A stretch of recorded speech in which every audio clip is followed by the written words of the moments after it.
ఒక్కసారి కొమ్మూరి గోల్డ్ కి కాల్ చేయండి. తాకట్లో ఉన్న మీ బంగారాన్ని విడిపించి మార్కెట్ ప్రైస్ కి వాళ్ళు కొనుక్కుని మిగతా డబ్బులు మీకు ఇచ్చేస్తారు. బంగారం ధరలు ఎందుకు ఫ్లక్చుయేట్ అవుతున్నాయి? అసలు బంగారం ధరలు మునుముందు ఇంకా తగ్గుతాయా? లేకపోతే నిపుణులు చెప్తున్న విధంగా ఇంకా హయ్యెస్ట్గా 2 లక్షలకు కూడా చేరుతుందా అనే చర్చలు అయితే ఊపందుకున్నాయని చెప్పుకోవాలి. సో బంగారం ధరలు ప్రజెంట్ ఎంత ఉంది, ప్రీవియస్గా ఏం చేంజెస్ వచ్చాయి, ఫర్దర్గా ఏ విధంగా ఉండబోతోంది అనేది కొంచెం డీటెయిల్గా మనం డిస్కస్ చేద్దాము. సో బంగారం ధరలు ఈరోజు చూసుకుంటే కనుక మనకి 24 క్యారెట్ల బంగారం ధర 10 గ్రాముల ధర 1,44,920 రూపాయలుగా ఉంది.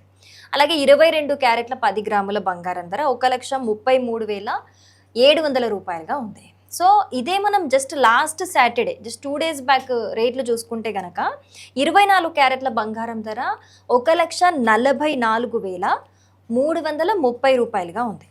సో 22 క్యారెట్ల 10 గ్రాముల బంగారం ధర 1,32,300 రూపాయలుగా అయితే సాటర్డే ఉంది, మొన్న శనివారం. కానీ ఈరోజు మళ్ళీ మండేకి వచ్చేసరికి మనకి 24 క్యారెట్స్ మీద 590 రూపీస్ పెరిగింది.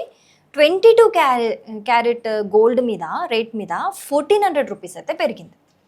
సో ఇంకా ప్రీవియస్ వీక్లో చూసుకున్నట్టయితే గోల్డ్ రేట్స్ అనేవి కొంచెం అటు ఇటుగా ఈ విధంగానే కొనసాగుతున్నాయి. కానీ ఈ మంత్లో అయితే హయ్యెస్ట్ 1,400 అనేది పెరగడం అయితే ఈ మంత్లో ఇది హయ్యెస్ట్ అని చెప్పుకోవచ్చు మనం. సో బంగారం రేట్లు గత జనవరి నుంచి గనక మనం చూసుకున్నట్లయితే జనవరిలో కంటే ఇప్పుడు చాలా మటుకు తగ్గాయి. జనవరిలో ఆల్మోస్ట్ మనకి 1,50,000 వరకు కూడా టచ్ అయిపోయిందని చెప్పుకోవాలి. కానీ ఇప్పుడు చాలా మట్టుకు కూడా బంగారం ధరలు తగ్గాయి, చాలా డౌన్ అయ్యాయి. కానీ ఇంతకు మించి డౌన్ అవుతాయా లేకపోతే ఇంతకు మించి ఇంకా ఉండదా, ఇంకా పెరిగిపోతుందా, ఎప్పుడైతే డౌన్ అవుతుందో ఒకటేసారి పెరుగుతుంది కదా అన్న కొన్ని డిస్కషన్స్ అయితే వినిపిస్తున్నాయి.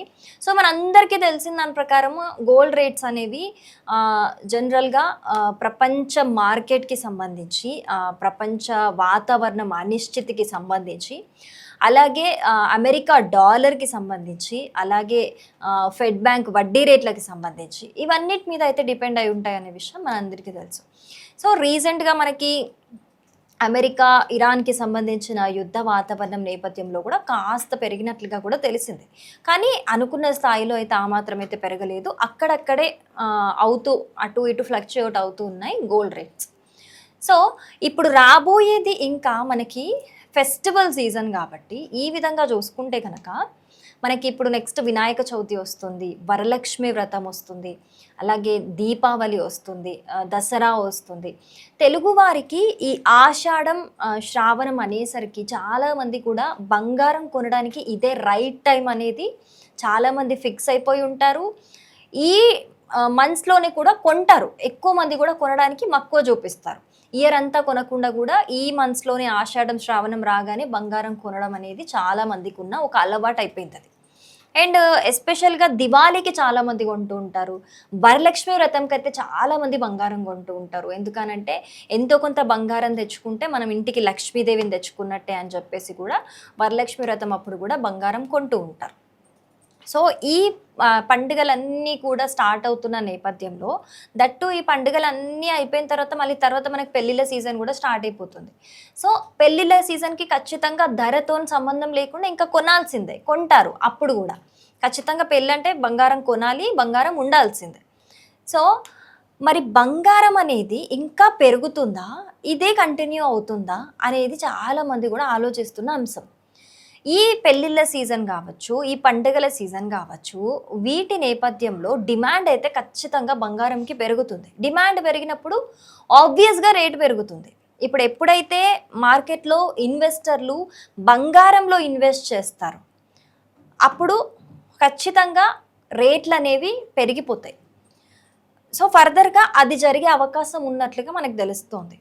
లేదు ఇన్వెస్టర్లు బంగారం అంటే ఇన్వెస్ట్ చేసిన వాళ్ళందరూ అమ్మేసినట్లుగా మార్కెట్లో ఉంటే కనుక ఆబ్వియస్గా రేట్ అనేది తగ్గుతుంది.